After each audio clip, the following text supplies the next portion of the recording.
들여다보는 뉴스픽 시작합니다. 최근 소비자 물가가 가파르게 오르고 있습니다. 통계청이 발표한 4월 소비자 물가 지수는 1년 전보다 2.3% 올라 3년 8개월 만에 상승폭이 가장 컸습니다.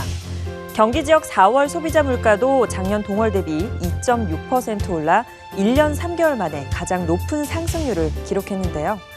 도내 소비자 물가 지수는 지난해 12월부터 올해 4월까지 5개월간 꾸준한 상승세를 이어가고 있습니다. 가장 많이 오른 품목은 농축수산물입니다. 파가 305.6%로 오름폭이 가장 컸고 달걀도 46.5%나 올랐습니다. 경유와 휘발유도 각각 15%, 13.7% 올랐는데요. 이렇게 갑자기 올라버린 물가에 인플레이션 우려가 커지고 있는데 경제에 미칠 영향은 무엇인지 뉴스픽에서 정리했습니다. 들썩이는 물가의 가장 큰 원인은 국제 유가입니다. 지난해 1분기 배럴당 30달러대였던 유가는 현재 2배인 60달러대에 거래되고 있습니다.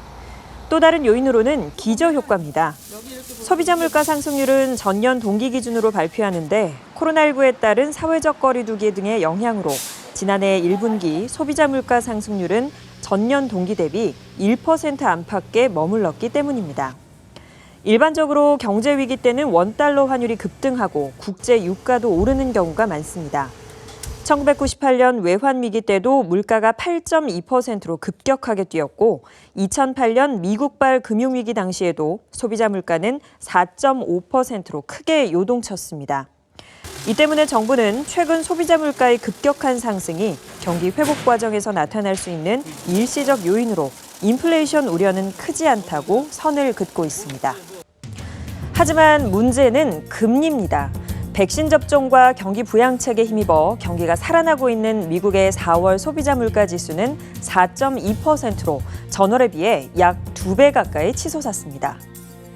가파른 물가 상승에 미국 제닛 옐런 재무부 장관이 기준 금리 인상 필요성을 언급하면서 우리 금융당국에 눈길이 쏠리고 있는데요.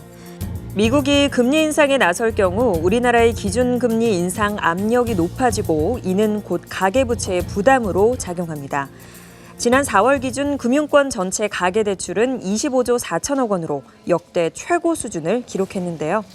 경기 지역만 보더라도 지난해 금융기관이 집행한 대출 규모는 59조 6천억 원으로 전년보다 66.7% 증가했습니다. 이 중 기업은 38조 8천억 원, 가계 20조 8천억 원으로 통계 집계를 시작한 지난 1998년 이래 최대치를 나타냈습니다. 한국은행이 시뮬레이션한 결과 개인 대출 금리가 1.0%포인트 상승하면 이자 지출액은 총 11조 8천억 원 증가하는 것으로 나타났습니다. 이 중 절반인 6조 1천억 원은 중산층에 해당하는 소득 2, 4분위 가구에 집중됩니다. 그렇다면 전문가들은 금리 인상 가능성에 대해서 어떻게 보고 있을까요? 한마디로 과민할 필요는 없지만 대비는 해야 한다입니다. 적어도 올해 안에 기준금리가 인상될 가능성은 없어 보이지만 백신 접종이 끝나면 물가가 더 뛸 가능성이 있고 국제유가와 원자재 가격이 치솟는 것도 걱정스러운 부분입니다. 여러 변동 요인이 존재하는 만큼 지역 경제는 물론 가계 경제 상황을 면밀히 점검하고 지속적으로 관리해 나가야겠습니다. 지금까지 뉴스픽이었습니다.